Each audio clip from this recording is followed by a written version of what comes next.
now governments are putting more money into battling the climate change rather than education. Education becomes secondary. So I believe as teachers, as educators, we can do a little bit more in terms of our advocacy with the children, with the parents that we on first-hand encounter. We can do that, reach out to them. And from the Pacific perspective, I believe we can advocate about the little things that we can do. From the university's perspective, we get grants. EU pours funding into USP to fund climate change research for the Pacific people.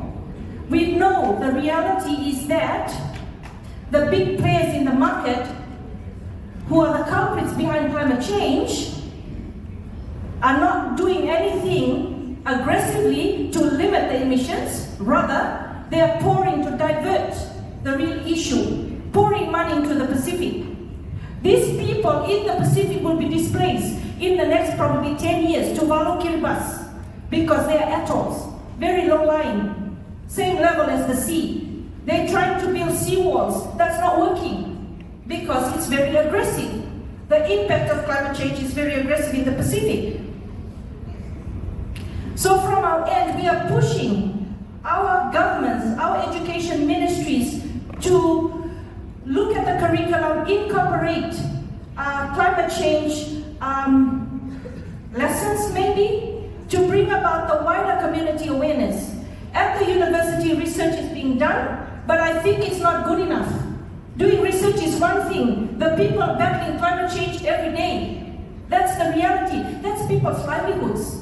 Infrastructure, schools are damaged. It takes forever to rebuild. In Fiji 2018, we were hit by the biggest cyclone. Till now, we have schools in our remote islands whose children are still studying in tents.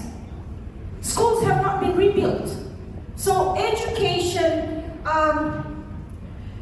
receives the brunt of this impact of climate change. Little things that we do to bring about awareness, it's like switching off the lights, for example, right? Saving energy. Water, conserving water, because our low-lying atolls and the dry weathers or the dry climate in our region dries up the water sources. And so when there's no water, there's no school. So this is happening on a regular basis.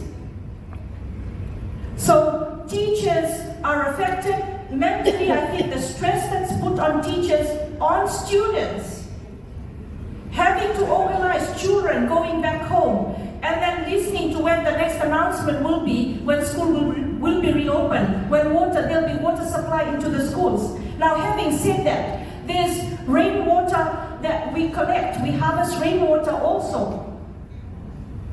But the question is, this rainwater is not treated.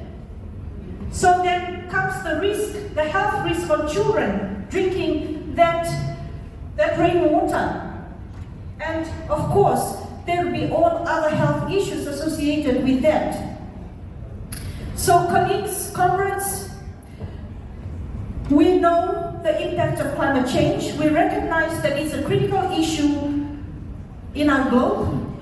We need to take proactive measures and collectively, in solidarity, to build a sustainable future for our children. Already the IPCC report, the latest report that was released, in 2025, which is just next year, we've got to cut it to 1.5. We are not there, we are far away from there. And then cut it by 43%. I think we're just dreaming about it. Our leaders in the world is just dreaming about it. There is no real impact. And like I said, I repeat, the Pacific is facing the brunt of it. So we've got to campaign maybe harder, advocate harder,